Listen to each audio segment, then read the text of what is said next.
allow me to enjoy myself. Allow me to enjoy myself. Oh, I guess in my next life I'll be a singer. I love singing, but I don't think I have the voice to sing, but I can sing in my own room. I can't sing to anybody. I can only sing to myself. Allow me to enjoy myself. Allow me to guys, I wish I can just say, please give me a voice to sing. I love singing.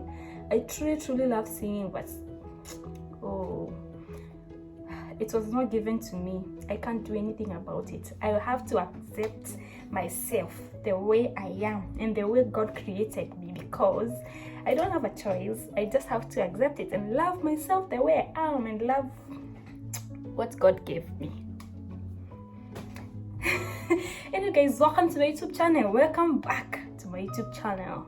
This is Frida, Nurse Frida from Kenya. I live in the UK. I live in Bournemouth, England. That's where I live and that's where I work. I work for NHS. Okay, so guys, welcome back to my YouTube channel. Please make sure you subscribe. Hit the subscribe button. Make sure you hit the notification bell. Comment on the section below, on the comment section, and make sure you like this video and share it with your friends to support your girl. So guys, here I hope this video will help you with information that you need, and maybe it can help your friends. You never know. So let's get into this video.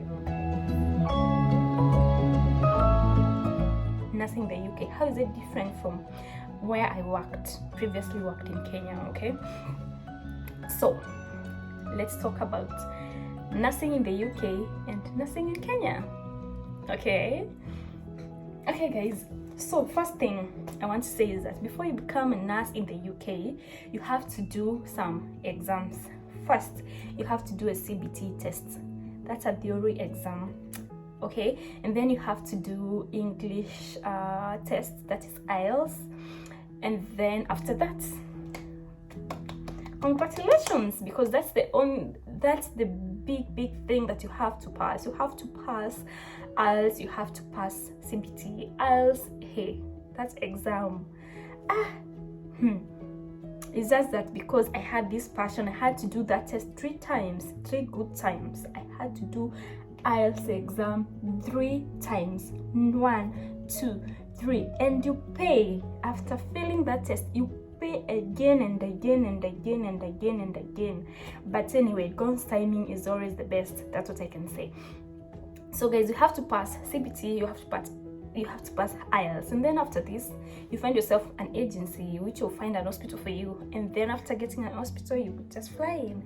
So this video, my opinion depends on where I'm working currently. So I don't know about others, I don't know about other trusts, I don't know if it's the same or if it's different. So please, this is according to the place that I'm working. Okay, please underline it, and this is my opinion. Please underline, alama ya msisitizo, underline, this is my opinion. Okay guys, so number 1, when you come to this country, you have to do another test. Yes, you've done your CBT, you've done your IELTS, and you've gotten your job. When you get this job, you start as band 4, so you have to do a test. OSCE exam is a competency exam. It's like practical. It's just like assessments that you used to do in the hospital, you see, back home. So you come and do OSCE exam, and then after passing OSCE, you become a band 5 nurse. That's a staff nurse, a fully registered nurse, UK registered nurse. Okay, and then after that, the beauty part starts here. After that, you get trained. You go through many trainings. You get what I mean? You go through trainings, which I love, because they help you transition from Kenya to here. And it helps me build confidence in what I'm doing, because you know what to do. My experience first day in the ward, even taking blood pressure, it was hard for me because this is new environment, it's new place, new people, new everything. You don't even know if you know how to do it, but you're just scared. But trust you me, when they take you through all this training, you gain confidence slowly by slowly, and when you do it the first time, the second time it becomes easier, the third time it becomes easier, the fourth, the fifth, and now you become a pro. So guys, the beauty part of this of all this process is that you get trained on everything: giving oral medication, giving IV, cannulating, taking bloods samples, doing an ECG here, nurses do ECG, doing all those things, connecting patients to cardiac monitor. You get trained on everything. It's easy, guys. I know you'll be told it's hard. Yes, it's hard. It's hard in the wards. I really agree, because it's really heavy, but the beauty part is that you get trained on all things that you get used to. The first time, of course, it will be hard, but the second time it will be a bit easy. The third time you get used to everything, you know. And another thing what I say is that if you don't know, please ask whoever you have. Ask your seniors in your ward. Ask someone. Don't do something that you don't know. These people, like these people here, the people here, they're very particular on patient safety. Patient safety is everything. You need to confirm patient identity when you're giving your medication. You need to confirm patients that the identity of the patient. They have the wristbands, written their names, their name written, the date of birth and hospital number, and they also have an allergy list pad in case the patient is allergic to a drug, you know. So make sure you do all the safety checks for the patient, you know. And another thing is moving and handling. Here, moving the patient is another thing. And also moving and handling, it helps you as a nurse to save your energy, especially your back pains. It helps because this place is developed, very developed. The health care system is there, you know. So the beds, you're able to control them, take them up. You're trained on how to move the patients so that you cannot hurt your back and not hurt the patients as well, you know. Here you move patients with hoists. This is something, you just need to put some sling bag and then hoist the patient from the bed to the chair. It's a whole entire thing. Another thing is documentation. Here everybody does documentation with the black pen, including the doctors, including the physios, including everybody, including nurses, including everybody who needs to write on the patient's notes. They write it using a black pen. No red pens, no blue pens, no green pens, all those colors. No, we use a black pen. Another thing here is where I work is, if the patient comes in for admission, they say kneel by mouth before they start eating anything, you know. So this patient is assessed by SALT team, speech and language therapist, to check if the level of the food and fluids they are able to eat or drink.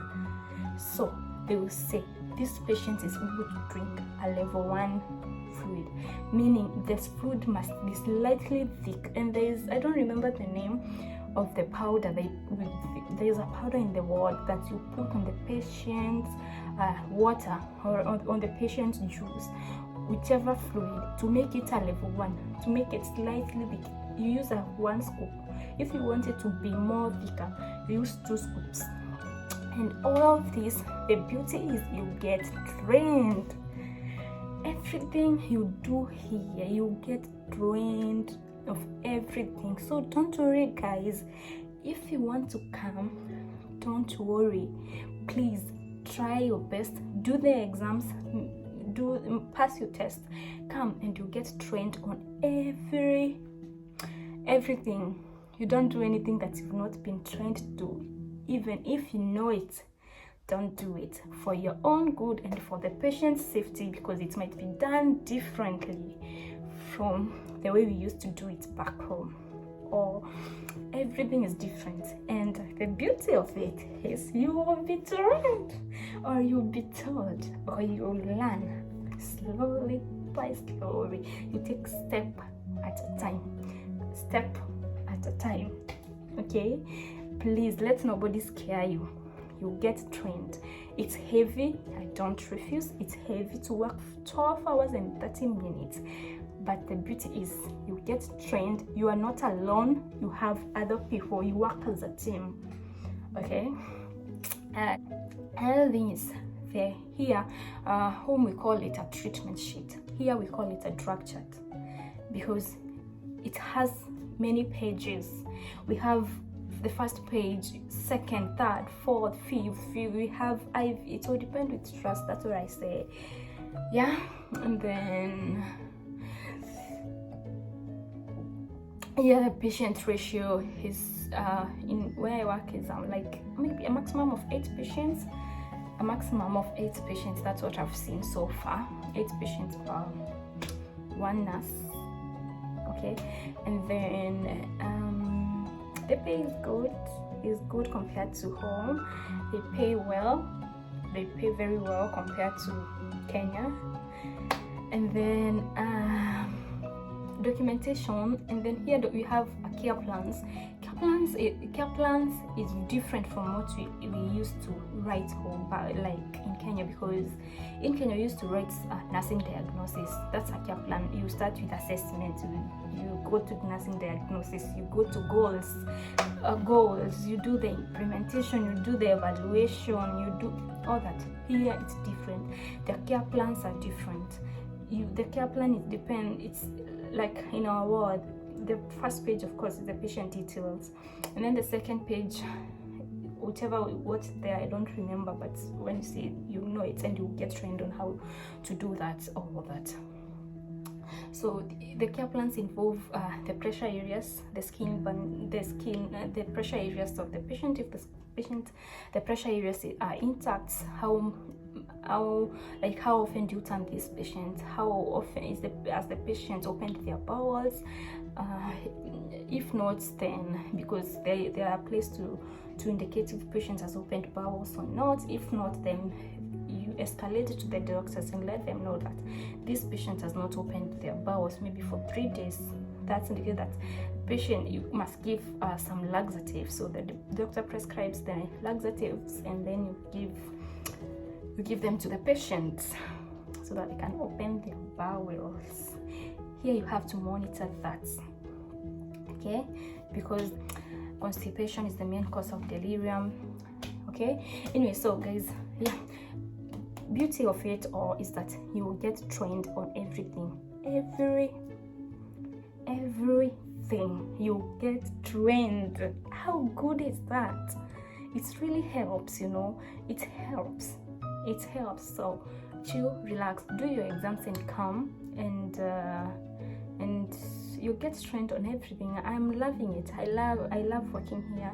I love the colleagues. I love the patients are so appreciative. You do something small, they will say thank you so much, thank you for taking care of me, thank you. They are very appreciative. You feel doing it more and more because they are very appreciative. As I said, you get all these trainings, and then you get assessed before you give your oral medication. You get assessed before you give your IV drugs, your IV fluids. Even doing blood pressure, you have to be trained on that, because the blood glucose machine, the glucometer here is a bit different from, is very different from what I was using in Kenya. It's very different. So yes guys, thank you so much guys for watching. I love you so much. Please make sure you subscribe so that you can watch my next video. And in case you want me to talk about something, please comment, leave a comment, and I'll talk about it. Okay, love you all.